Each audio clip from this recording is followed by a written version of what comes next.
Hello guys, we are back again with another video. ये video है continuation of our biology chapter 8 respiration and circulation. So इसके पहले हमने जो parts cover किए थे उसमें हमने बात की थी, एक बार रिवाइज दे देता हूँ फट से उसके बारे में। और जो लोगों ने वो वीडियो अभी तक नहीं देखा प्लीज़ वो वीडियो को जाके आप एक बार देख लें, और जब पसंद आए तो लाइक भी करना। तो हमने जो पार्ट कवर किए थे वो थे स्टेप्स इन्वॉल्व इन रेस्पिरेशन के बारे में।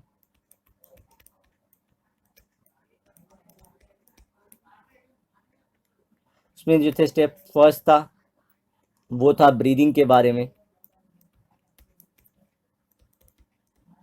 ब्रीदिंग में दो प्रोसेस होते थे, वो देखा था हमने, इंस्पिरेशन एंड एक्सपिरेशन। इंस्पिरेशन में क्या होता था, हम गैसेस को इनहेल करते हैं, और एक्सपिरेशन में हम एक्सहेल करते हैं, बाहर निकालते हैं उसे। फिर यहाँ पे हमने 5 टाइप के मसल्स ऑर्गन्स का यूज़ देखा था कि वो कैसे कोऑर्डिनेशन में काम करते हैं। ठीक है, नेक्स्ट जो हमारा पार्ट आता है वो है एक्सटर्नल रेस्पिरेशन का।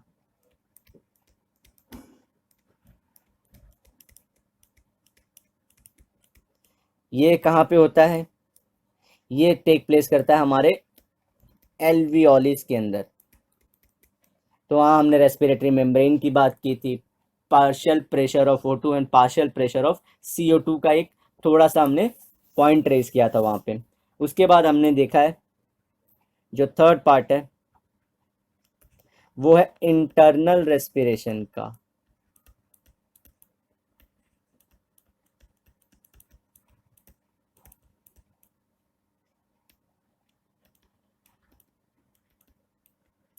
एक सेकेंड, हाँ। इंटरनल रेस्पिरेशन में दो ट्रांसपोर्ट साइकिल थे, transport cycle of O2 that is oxygen and transport of the carbon dioxide CO2। हमने जो पार्ट कवर किया यहाँ तक का पार्ट कवर कर लिया है। आज जो हम शुरू करेंगे वो शुरू करेंगे ट्रांसपोर्ट ऑफ CO2 से। तो ट्रांसपोर्ट ऑफ O2 में मुझे बताना पड़ेगा कि दो इफेक्ट बहुत इंपॉर्टेंट से, एक था बोहर शिफ्ट, ये बहुत इंपॉर्टेंट टर्म है, एंड सेकेंड था हेल्डेंस शिफ्ट।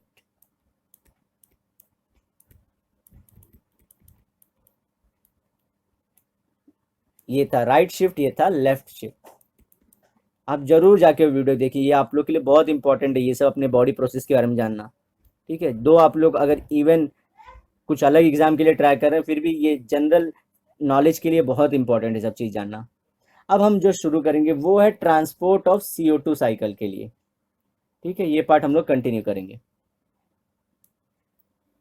तो transport of CO2, carbon dioxide is readily soluble in the water, easily soluble है, and transported by RBC and plasma in 3 different forms.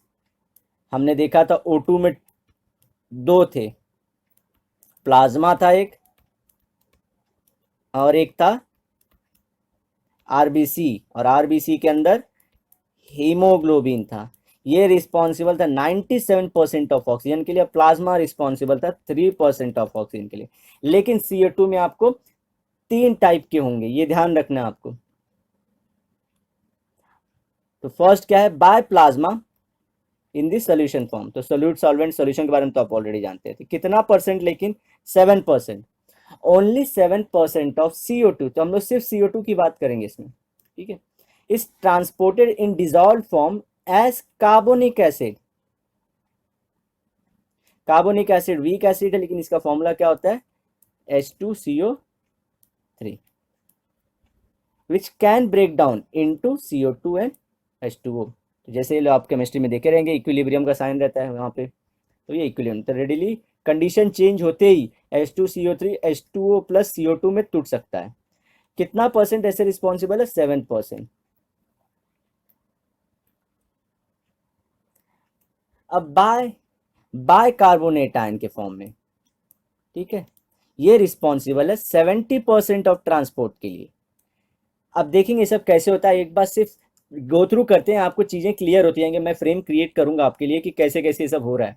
Nearly 70% of carbon dioxide release by the tissue cell diffuses into the plasma and then into the RBC. कैसे होता है, एक बार structure बनाता हूं सबका.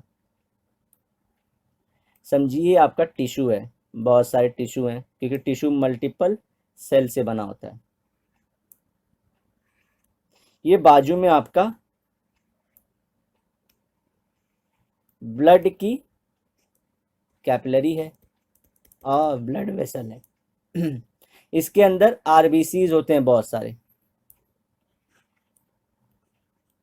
अब ये सेल है, इसके अंदर न्यूक्लियस होता है और सेल क्या काम करता है हमारा, बहुत सारी चीजें काम करता है. उसमें से एक है एनर्जी जनरेशन का.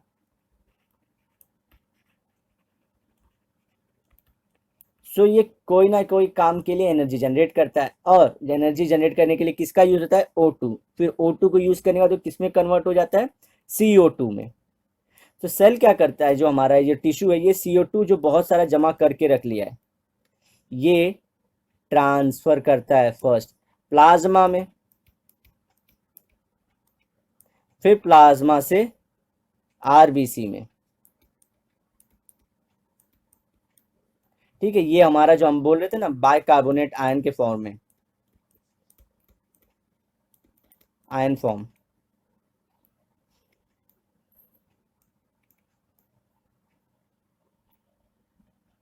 वहां की बात कर रहा है. ठीक है, ये क्या है, ये बाजू में पूरा खाली जो स्ट्रक्चर है ये प्लाज्मा है और ये कितना रिस्पॉन्सिबल था, 7% ऑफ कार्बन डाइऑक्साइड ये कैरी करता है. और जो हमारा आरबीसी है वो 70%.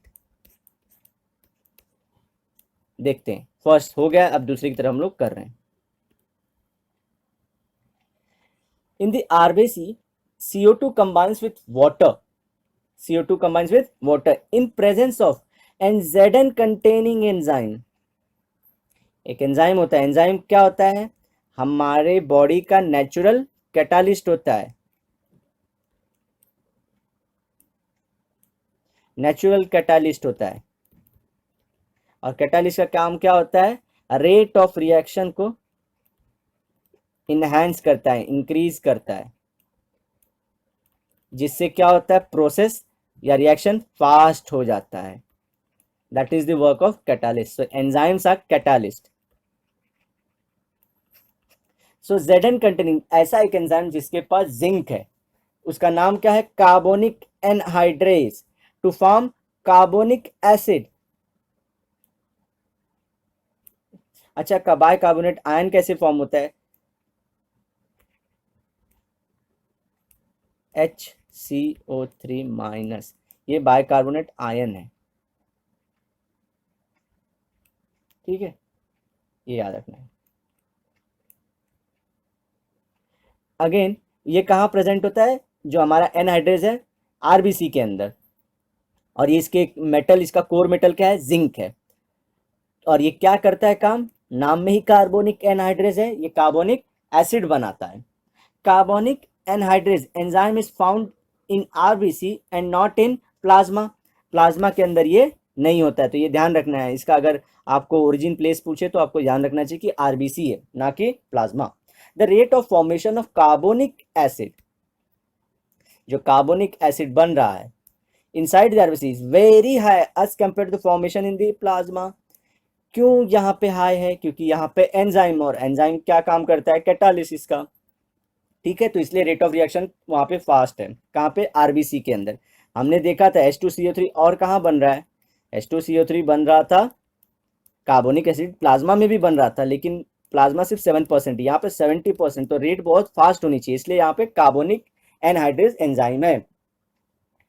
Carbonic acid being unstable, carbonic acid being unstable almost immediately dissociates into HCO3- and H+ में. ये डिसोसिएट है दो पार्ट में, एक प्रोटॉन के पार्ट में और एक HCO3- में. अनस्टेबल होता है, इसलिए ये टूट जाता है. Again in the presence of किसके, carbonic anhydrase, leading to large accumulation of HCO3 inside RBC। तो ये सब रिएक्शन कहाँ किसके अंदर हो रहा था, RBC के अंदर हो रहा था ना।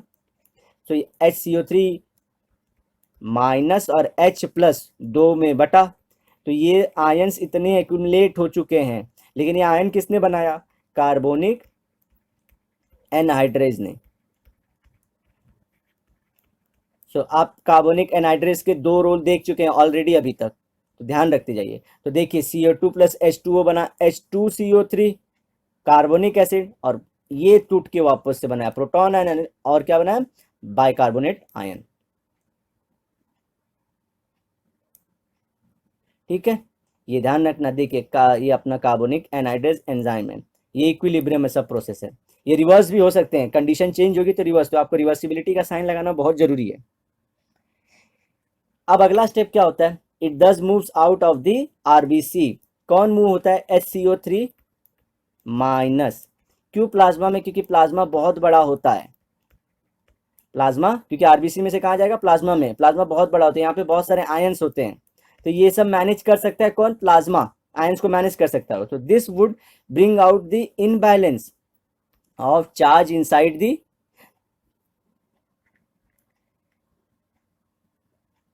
RBC।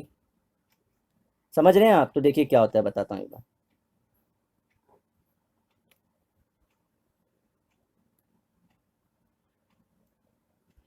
RBC के अंदर HCO3 माइनस आयन बने थे, अब ये बाहर जाते हैं, पूरे के पूरे बाहर निकल जाते हैं। तो इसके वजह से क्या होता है, अंदर सिर्फ H प्लस रह जाता है, यहाँ पे H प्लस भी था, तो ये चार्जेस का इम्बैलेंस कर दिया। यहाँ पे सिर्फ पॉजिटिव रह गए, यहाँ पे पॉजिटिव निगेटिव थे तो बैलेंस थे। तो अब क्या होता है, और ये सब मूव के कहाँ गए, प्लाज्मा में गए। अब इसके बाद क्या होता है, इसमें क्लोरीन आयन शिफ्ट होता है, जो Cl माइनस है वो अंदर आ जाता है मैनेज करने के लिए। अब हमारे दिमाग में क्वेश्चन उठना चाहिए कि HCO3 भी माइनस में ही चार्ज था, Cl भी माइनस में, तो ये क्यों बाहर गया, ये क्यों, ये इतना क्यों मगजमारी। क्योंकि देखो HCO3 माइनस कितना बड़ा आयन है, और Cl माइनस वहीं पे छोटा है। ठीक है, तो RBC खुद छोटा स्ट्रक्चर, इतने बड़े बड़े आयंस को वो कैसे रखेगा, इसलिए इसके लिए सबसे अच्छी चीज क्या है, बड़े आयंस को बाहर फेंकता है, छोटे आयंस को बैलेंस करने के लिए अंदर ले लेता है। तो आपको ये ध्यान रखना है, हर एक चीज को क्वेश्चन करते हुए जाना है। To maintain the ionic balance between the RBC and plasma, क्योंकि प्लाज्मा में बहुत सारे HCO3 माइनस आ चुके हैं, Cl minus diffuses into the RBC, Cl minus RBC के अंदर चला जाता है, and this movement of chloride ion is called as a chloride shift और हैम्बर्गस फेनोमेना। ठीक है, ध्यान रखना आपको, क्लोराइड शिफ्ट को और हैम्बर्गस फेनोमेना भी कहा जाता है।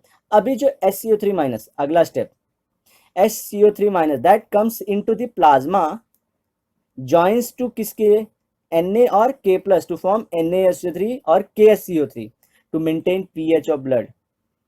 क्योंकि ये सॉल्ट है तो pH नॉर्मलाइज होके 7 पे आ जाएगा। ठीक है, नियरली 7 के अराउंड रहता है, 7 नहीं होता परफेक्ट। तो ये बैलेंस हो गया। तो देखिए HCO3 को बैलेंस कर लिया, Na ने NaSCO3 बना दिया। अब लेकिन H प्लस जो है अभी वो बैलेंस नहीं हुआ है, किसके अंदर था H प्लस, अभी जैसे मैंने स्ट्रक्चर बताया RBC के अंदर, तो वो H प्लस ले लेता है कौन, हमारा हीमोग्लोबिन, और बनाता है रिड्यूस Hb। अच्छा, ये हीमोग्लोबिन कैसा था, डीऑक्सीराइबोस था, अरे डीऑक्सी हीमोग्लोबिन था। एक बार मैं फिर से बता देता हूँ कैसे था इसे।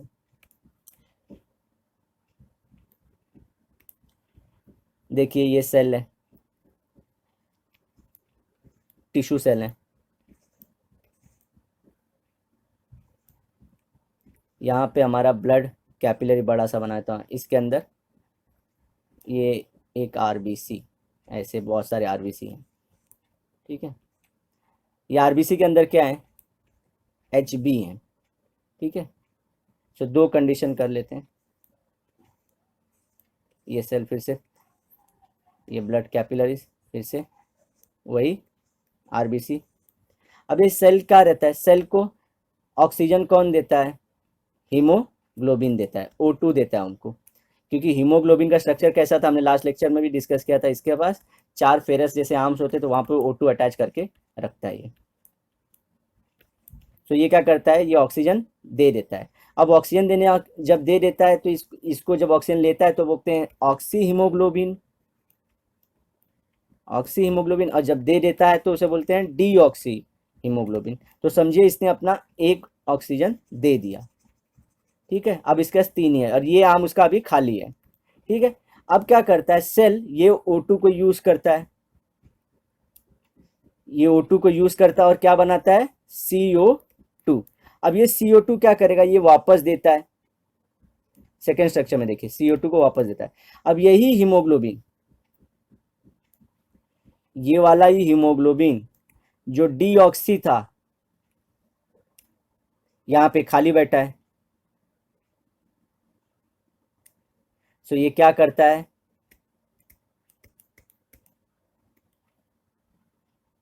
CO2 बना लिया। अब CO2 के बनाने के पहले एक बार और प्रोसेस देख ले। CO2 बनने के बाद क्या करता है, वो आरबीसी के अंदर जाता है CO2, और CO2 कंबाइन होके वाटर के साथ बनाता है, एक सेकेंड,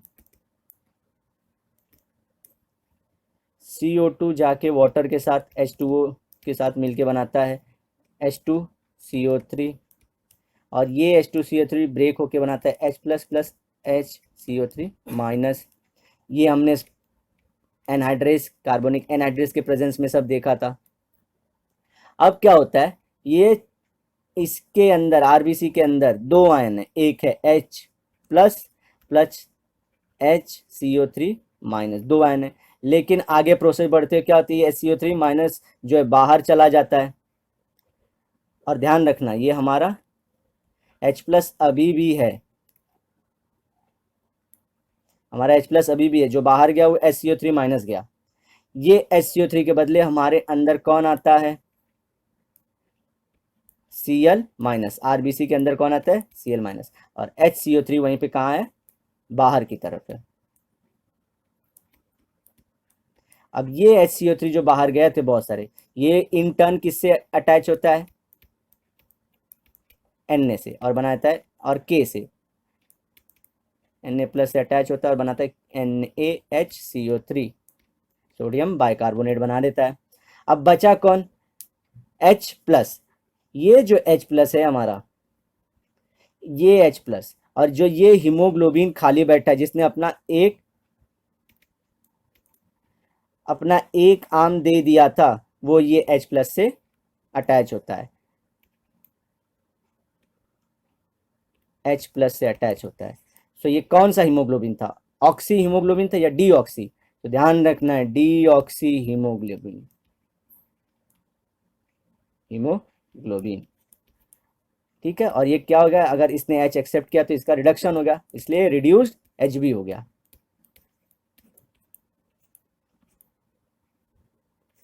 और ये इसका रिडक्शन कैसे हुआ था, क्योंकि इसने ऑक्सीजन दे दिया था। Anything leaving oxygen will be called as a reduction,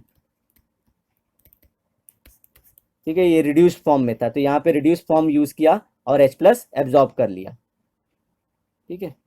sorry मैंने पहले H प्लस को बोला कि वो रिड्यूस हो गया, ऑलरेडी रिड्यूस का मतलब क्या था, उसने ऑक्सीजन छोड़ दिया, तो जो ऑक्सीजन छोड़ दिया वो डीऑक्सी था, हीमोग्लोबिन को, या रिड्यूस था। तो अब आपको पिक्चर पूरा समझ में आना चाहिए कहाँ तक हम लोग पहुँच चुके हैं।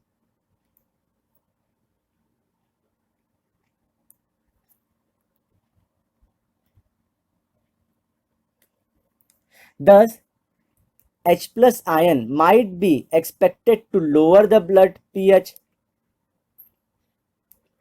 But they are buffered by the haemoglobin, क्योंकि H प्लस फ्री था तो क्या होता है, H प्लस का आयन का कॉन्सेंट्रेशन बढ़ते जाता है, तो क्या बढ़ता है, एसिडिटी बढ़ती है। लेकिन पीएच क्या होता है, कम होते जाता है, क्योंकि हम लोग पीएच स्केल ऑलरेडी पढ़ चुके हैं, और मैंने पिछले लेक्चर में भी डिस्कस किया था कि पीएच स्केल क्या होता है, लेफ्ट एंड राइट में होता है। लेफ्ट में जितना बढ़ते जाएंगे उतना एसिडिटी बढ़ती जाएगी, एसिडिटी बढ़ते जाना मतलब क्या होता है, H प्लस का कॉन्सेंट्रेशन बढ़ना, तो 7 6 5 4 3 ऐसे होता है। तो हम लोग लेफ्ट में जाते हैं, नंबर कम होता है तो एसिडिटी बढ़ती जाती है मतलब। तो लेकिन ये किसने बफर कर दिया, किसने नॉर्मलाइज कर दिया, उसको न्यूट्रलाइज कर दिया, हीमोग्लोबिन ने। The formation of deoxy haemoglobin reduce by the formation of deoxy haemo, तो बोला ना यहाँ पे मैंने कि डीऑक्सी हीमोग्लोबिन यूज होता है। अब वो कैसे यूज हो रहा पूरा मैंने स्ट्रक्चर बताया आपको पिछली स्लाइड में भी। Eight the level of lungs, अब हम लोग ये कहाँ पे पहले ये सब डिस्कस कहाँ किए थे, टिश्यू के लेवल पे था ये, मैंने स्ट्रक्चर में भी आपको टिश्यू टिश्यू डिस्कस किया था। At the level of lungs in response to the low partial pressure of carbon dioxide of alveolar air, मतलब क्या बोलना चाह रहा है देख लेते हैं इसको भी।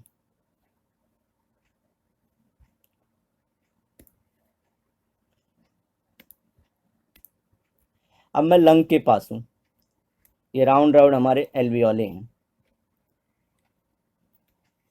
आपको पता है कि एल्वियोली फुल ऑफ ऑक्सीजन रहते हैं, क्योंकि ये अभी एयर लेते रहते हैं, तो ये फुल ऑफ ऑक्सीजन रहते हैं, हमेशा इनके पास ऑक्सीजन बना रहता है। ये एक एक एल्वियोलस है, सिंगल सिंगल एल्वियोलस, और इनके ग्रुप को बोलते हैं एल्वियोलाई। तो यहाँ पे ऑक्सीजन बहुत सारे होते हैं, और क्या कम होता है, कार्बन डाइऑक्साइड। तो जिसका ज़्यादा मॉलिक्यूल उसका ज़्यादा प्रेशर, तो इसी को बोलते हैं partial pressure of oxygen and partial pressure of CO2। तो बताइए यहाँ पे ऑक्सीजन ज़्यादा है तो पार्शियल प्रेशर ऑफ ऑक्सीजन ही ज़्यादा होगा, और किसका प्रेशर कम होगा, partial pressure of carbon dioxide.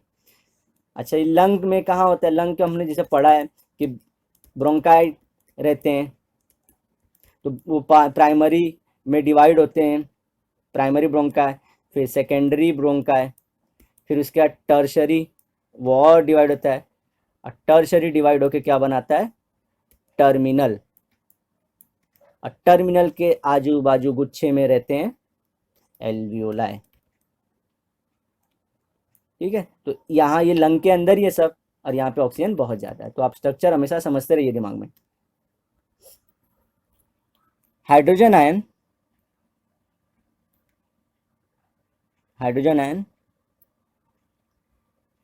And bicarbonate ion recombine to form carbonic acid under the influence of carbonic anhydride. तो अब क्या होता है, जैसे ही ये हीमोग्लोबिन, अगर हमारा जो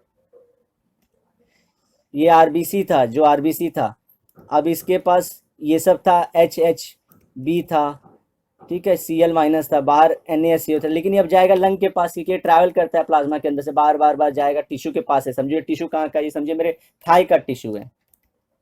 सो यहाँ पे ये तो ऑक्सीजन ले नहीं सकता सेल, सेल को ऑक्सीजन हमेशा लंग से ही मिलेगा।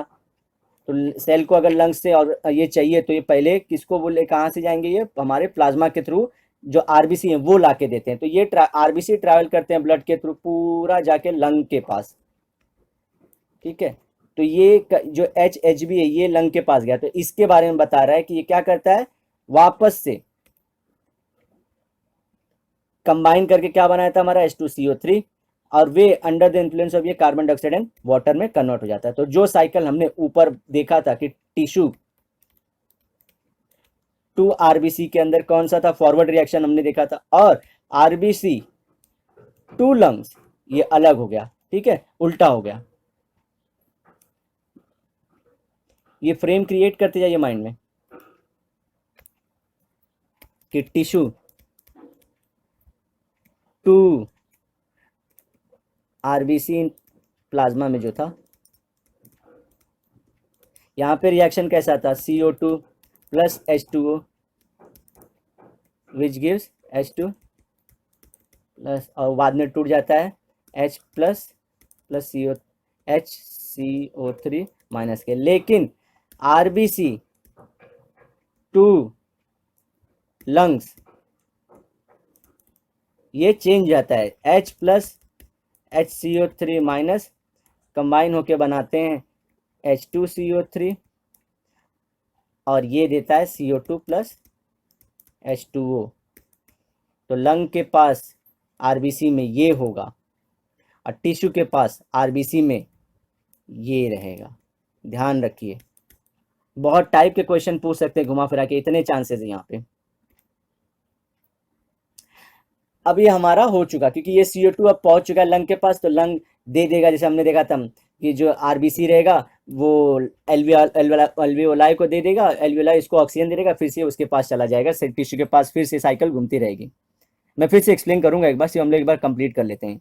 Carbon dioxide binds with the amino group अच्छा, रेड ब्लड सेल्स खुद में अलग से कुछ लेके जाते हैं 23% ऑफ ये कौन सा CO2, ये इंपॉर्टेंट है। देखिए कैसे, अब carbon dioxide binds with the amino group of the haemoglobin. तो हमने Fe वाला तो बोला ही था कि Hb के पास 4 Fe होते हैं, प्लस इनके पास प्रोटीनस स्ट्रक्चर भी होता है अमाइनो ग्रुप का, उसके साथ भी CO2 बाइंड हो जाता है, और वो कितना परसेंट में रहता है बॉडी का, 23%, and forms a loosely bound, ध्यान रखिए, loosely bound compound called carbamino haemoglobin.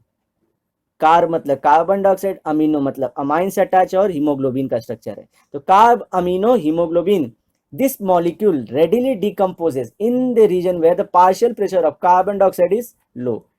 मतलब क्या, एल्वियोलर रीजन के पास होगा, क्योंकि अब ये वहां पे जल्दी टूटेगा नहीं, तो अगर ये CO2 टूटेगा नहीं अमाइनो ग्रुप से, तो Hb ऑक्सीजन कब लेगा, तो ये वहां पे टूट जाता है, अमाइनो ग्रुप अलग हो जाता है, और ये हमारा CO2 अलग हो जाता है, and releasing the carbon dioxide. तो Hb के साथ CO2 रहता है, ये कहाँ पे रहेगा, टिश्यू लेवल पे ये बनेगा, ठीक है, और बाद में लंग के पास जाके ये टूट जाएगा। तो ये फॉरवर्ड वाला टिश्यू, बैकवर्ड वाला लंग वाला रिएक्शन होगा, ठीक है, तो ये ध्यान रखना है आपको। तो एक बार डायग्राम के थ्रू आप ये सब समझ लीजिए। फर्स्ट ये डायग्राम समझाता हूँ। तो देखिए ये टिश्यू सेल है,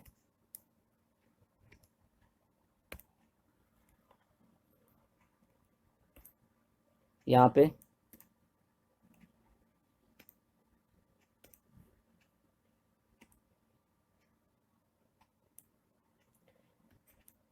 ये हमारा टिश्यू सेल है जिसके पास बहुत सारा CO2 है। तो ये देखिए ये प्लाज्मा का बता रहा है, CO2 प्लस H2 ये स्लो रहता है, H2CO3 बनाता है, फिर HCO3 ये भी टूटेंगे, प्लस H प्लस में रहता है अलग से, ये सब टूटना रहता है क्योंकि यहाँ पे टूटना ही इनको, ये कहाँ पे है, प्लाज्मा के अंदर हो रहा है, ठीक है। ये जो मैंने स्ट्रक्चर बनाया था पहले, वो टिश्यू के अराउंड जो ऐसे बड़े कैपिलरी लेके RBC, ये वही स्ट्रक्चर ज़्यादा मैग्नीफाई करके, और ये इंटरस्टिशियल फ्लूइड है, फ्लूइड के थ्रू एक्सचेंज हो रहे हैं।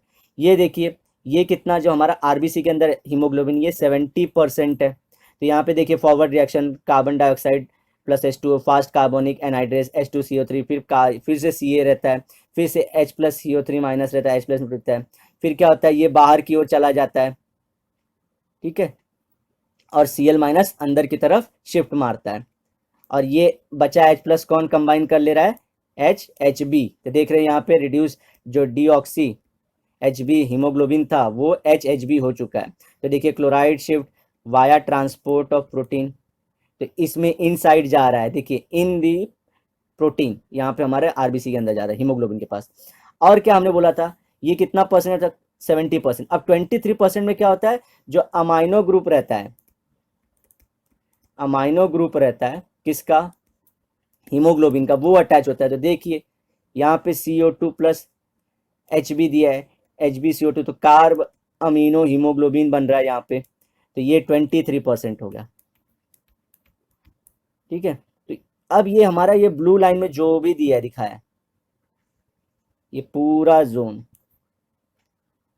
ये क्या कर रहा है, ये टिश्यू अभी अपना ऑक्सीजन यूज कर चुका है, एनर्जी यूज कर दे दिया उसने, अब वो क्या चाहता है, और ऑक्सीजन लाना चाहता है, तो उसके लिए ये सब तैयारी है। लेकिन देखिए ये सब साइमल्टेनियसली चलता रहता है, एक ही चीज नहीं होती। देखिए यहाँ पे रेड वाला पार्ट, यहाँ पे जो HB लंग के पास से ऑक्सीजन लाता है, वो देखिए वो भी दे रहा है, और ये कितना परसेंट दे, ये देखिए ये प्लाज्मा वाला है जो सिंगल लाइन है, ये रहता है 3%, और ये जो बिगर रेड वाला है ये है 97%।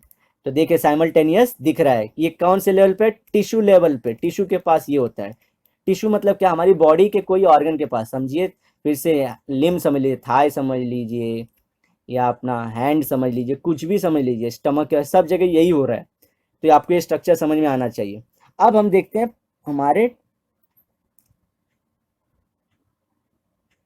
लंग के पास क्या होता है। देखिए ये स्क्वैमस सेल है, ये स्क्वैमस सेल से बना हुआ है, तो ये क्या है, एल्वियोलाई है। तो देखिए एल्वियोलस के पास है, ये हमारा रेस्पिरेटरी मेम्ब्रेन है, जो ये डबल लेयर दिख रहा है।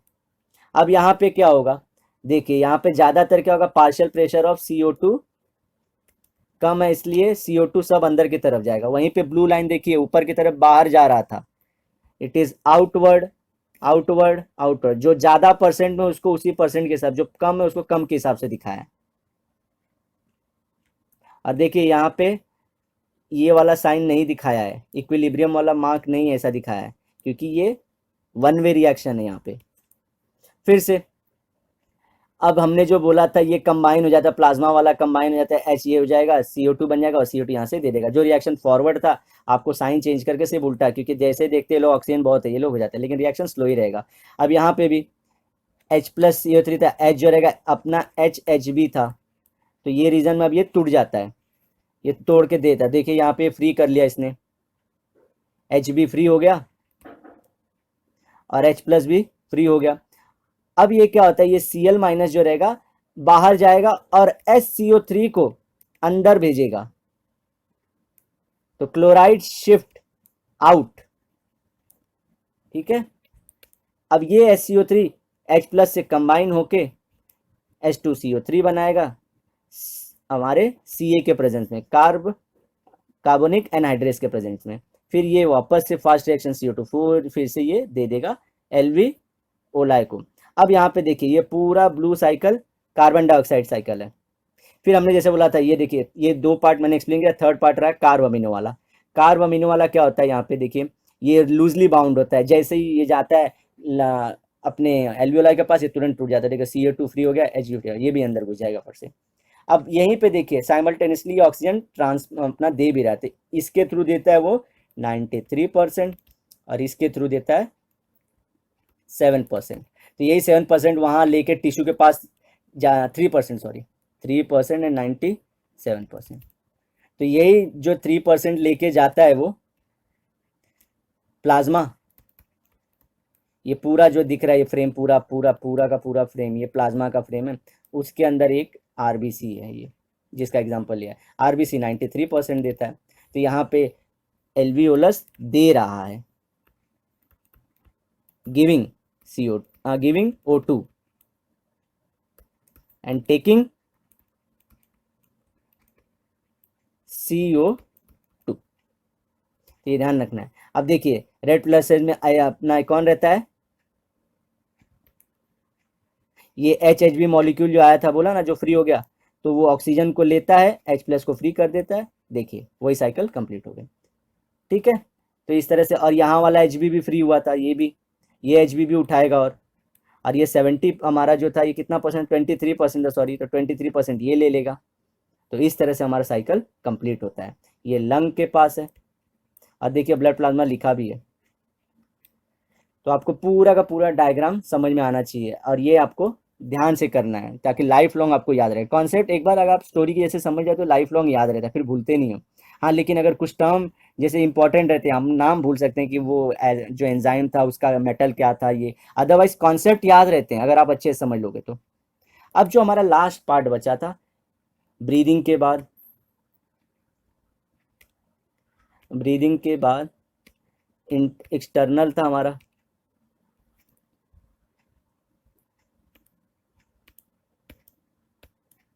एक्सटर्नल रेस्पिरेशन था, फिर इंटरनल था, फिर उसके बाद हमारा आया था fourth part that is cellular respiration. ये लास्ट पार्ट है। सेल्यूलर रेस्पिरेशन मतलब क्या है, हमारे सेल के अंदर अब जो हो रहा है, सेल के अंदर क्या होता है, माइटोकॉन्ड्रिया,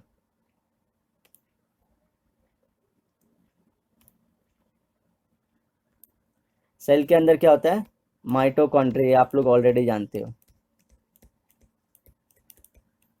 अब ये बनाता है एटीपी और एटीपी के ब्रेकिंग से मिलती है हमको एनर्जी।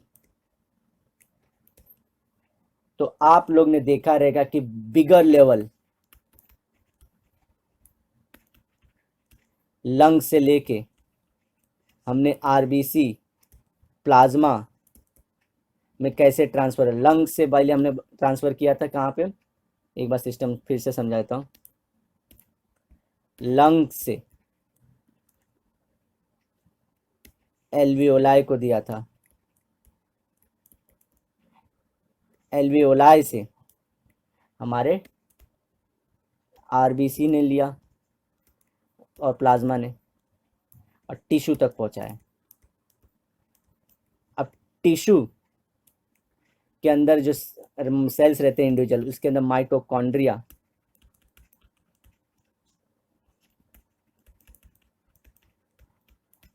पावर हाउस जिसे बोलते हैं, वो एनर्जी बनाता है। किसको यूज करके? ऑक्सीजन का जो ट्रांसपोर्ट हो रहा है, ये जो ऑक्सीजन का ट्रांसपोर्ट हो रहा है, तो इसे हमने बोला था लंग्स अगर ले रहा है दे रहा है तो इसे ब्रीदिंग बोला था। लंग्स अगर एल्वियोलाई से ट्रांसफर कर रहा है और वो आरबीसी को, तो इसे बोला था एक्सटर्नल रेस्पिरेशन। फिर आरबीसी दे रहा था, फिर आरबीसी के ये वाले फॉर्म को लेके ऑक्सीजन टिश्यू तक गया, इसे हमने क्या बोला था? इंटरनल। अब जो ये सेल से लेके माइटोकॉन्ड्रिया जो एनर्जी बना रहा है उसे बोलेंगे सेल्यूलर रेस्पिरेशन। अब ये सेल वापस से एनर्जी यूज कर लिया तो ये CO2 देगा किसको? टिश्यू के अंदर। और टिश्यू फिर किसको देगा? आरबीसी को देगा, प्लाज्मा को देगा। प्लाज्मा फिर किसको देगा? और आरबीसी किसको देगा? एल्वियोलाई को। एल्वियोलाई फिर किसके पास देगा? लंग के पास। ये साइकिल चलती रहती है कंटिन्यूअस, साइमल्टेनियसली। ये नहीं है कि एक बार में एक ही चीज चलती है, ऐसा कुछ नहीं है। ठीक है, अब देखते हैं सेलुलर लेयर पर respiration. It is the last step taking place at inside the cell where food is oxidise. Actual में जो O2 इतना देर से संभाल के सब लेके आके जा रहे थे, अब इसका यूज है एंड ATP इज जनरेटेड। तो आपने 3 साइकिल अपने लोअर स्टैंडर्ड में पढ़ा रहेगा, ग्लाइकोलिसिस, क्रेब्स साइकिल, फिर इलेक्ट्रॉन ट्रांसफर साइकिल, ग्लाइकोलिसिस, फिर बीच में क्रेब्स साइकिल था जहाँ पे NADH फिर FADH2 ये सब बनते रहते हैं। क्रेब्स साइकिल, ये सब आपको यहाँ पे ये जो बोल रहे हैं, ये जो हो रहा है, ये सेलुलर रेस्पिरेशन के पार्ट हैं। तो आप लोग दिमाग में बैठा लीजिए कि ये सब कहाँ हो रहा है। ये सब सेल के अंदर माइटोकॉन्ड्रिया सब कर रहा है। तो आपने स्ट्रक्चर ड्रॉ करके देखा रहेगा, तो अब आप समझ पा रहे हैं कि चीज़ों में लिंक कैसा है। सांस लेने से लेके हम जो सांस छोड़ते हैं तो हम लोग क्या मतलब समझते हैं उससे। तो ब्रेकिंग डाउन ऑफ, अब ऑक्सीडेशन में पढ़ रहा हूँ, breaking down of complex organic molecule to simple और inorganic molecule with release of heat energy. तो ये जो O2 है ये कंबाइन होगा हमारे ग्लूकोज मॉलिक्यूल के साथ, तो ये प्रोसेस ऑक्सीडेशन कहलाएगा क्योंकि ऑक्सीजन का एडिशन है। तो यहाँ पे बनता क्या प्रोडक्ट? 6CO2 6H2 और एनर्जी। यहाँ पे हम लोग जनरली ATP लिखते हैं, लेकिन यहाँ पे एनर्जी लिखा है। ठीक है, सो ATP कैसे काम करता है? तो ATP मतलब क्या होता है, एक बार इसको भी समझा देता हूँ।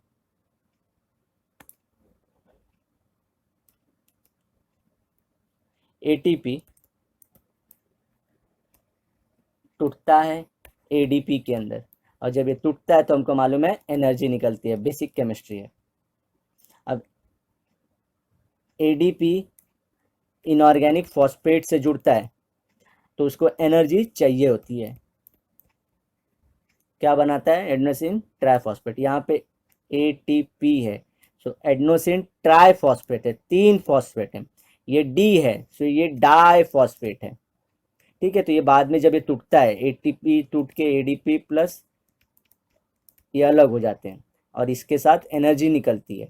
फिर बाद में जो ADP होता है बाद में अपना इनऑर्गेनिक फॉस्फेट को फिर से एक्सेप्ट करता है, उसके लिए एनर्जी लगती है बॉन्ड बनाने के लिए, फिर वो ATP। तो ये साइकिल भी चलती रहती है। ठीक है, तो एडेनोसिन ट्राइफॉस्फेट ये है और एडेनोसिन डाइफॉस्फेट ये है। तो यहाँ पे it involves trapping of the heat energy in the form of high energy bond of ATP molecule.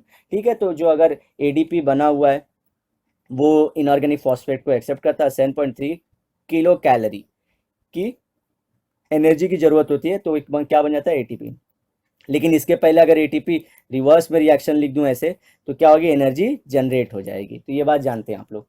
ATP is use to carry out the vital life processes, so it is called as the energy currency of the cell. So energy currency of the cell is ATP, but power house किसको बोलते हैं? Mitochondria को। इसको क्या बोलते हैं? Phosphorylation. Phosphorylation मतलब क्या होता है? फॉस्फेट ग्रुप का ऐड होना, तो उसे क्या बोलते हैं, फॉस्फोरिलेशन। तो ये ध्यान रखना है आपको, ठीक है। और डी लग जाएगा तो डीफॉस्फोरिलेशन मतलब क्या, गायब होना। तो इस तरह से हमारा पूरा का पूरा जो रेस्पिरेशन का प्रोसेस है वो खत्म होता है। नेक्स्ट हमारा जो रहता है वो रहता है रेगुलेशन ऑफ ब्रीदिंग। इसके अंदर हम लोग क्या बोलते हैं कि हमारा नर्वस सिस्टम जो वो कैसे काम करता है, जो हमारा बॉडी का नर्वस सिस्टम है वो कैसे काम करता है, ये सब कोऑर्डिनेशन, क्योंकि अल्टीमेटली सब दिमाग से कंट्रोल होता है। तो आप यहाँ पे कोऑर्डिनेशन भी देख पाओगे कि हमारे माइंड से कैसे इसका कोऑर्डिनेशन है। देखिए ये चैप्टर एक्चुअली देखेंगे पेज वाइज तो जैसे लगता है कि बहुत छोटा छोटे कॉन्सेप्ट है, लेकिन इन्होंने विद इन द लाइंस बहुत सारे टर्म बताए हैं। जैसे बोहर इफेक्ट, हेल्डन इफेक्ट, ये सिर्फ दो दो लाइन लिख के छोड़ दिया, लेकिन वो लाइन समझने के लिए हमको उनका कॉन्सेप्ट समझना पड़ता है पहले। तो इसलिए ये थोड़े थोड़े बड़े होते जाएंगे, लेकिन ये नीट जैसे एग्ज़ाम में बहुत इंपॉर्टेंट हो जाते हैं आपके, आपको इवन इससे ज़्यादा जानना पड़ेगा, क्योंकि नीट का बेसिक कॉन्सेप्ट है। अगर आप बेसिक एनसीईआरटी को ही बहुत डिटेल में पढ़ते हो, विद इन द लाइन्स जो मीनिंग सब लोग बोलते हैं, लाइन के बीच में घुस के जो पढ़ते हो, तो आपके क्लियर होने के चांसेस हाई रहते हैं, ठीक है। क्योंकि इसके चांसेस क्यों बोल रहा हूँ, क्योंकि इसके अलावा आपको प्रैक्टिस भी करनी होती है, बहुत सारी क्वेश्चन की प्रैक्टिस होती है और रिवीजन होता है बार बार बार बार। तो इसलिए तो, लेकिन आपका कॉन्सेप्ट जानना सबसे इम्पॉर्टेंट पार्ट है। बिना कॉन्सेप्ट जाने आप तो कोई एग्जाम नहीं क्लियर कर पाओगे, तो खुद से चीटिंग क्यों करना उस बात के लिए। तो अगर नहीं आ रहा है तो कमेंट सेक्शन में हमें लिख के बता दीजिए कि ये चीज़ नहीं समझ में आई, तो हम लोग वापस से उसे बताने की कोशिश करेंगे नेक्स्ट लेक्चर के अंदर। अगर आपको सब समझ में आ गया तो ये भी हमें बताइए कमेंट सेक्शन में कि आपको सब समझ में आ गया है और लेक्चर कैसा रहा, या हमें क्या सुधारना चाहिए, हमें क्या इंप्रूवमेंट लाना चाहिए, आप सब कुछ कमेंट करके हमें बता सकते हैं। और तब तक के लिए मैं ये जो रेगुलेशन का पार्ट है नेक्स्ट लेक्चर में कंटिन्यू करूँगा, ठीक है। तब तक के लिए आप लोग शेयर करिए इसे, और सब्सक्राइब नहीं किया आप लोग तो इसे सब्सक्राइब भी कर लीजिए। तब तक के लिए बाय।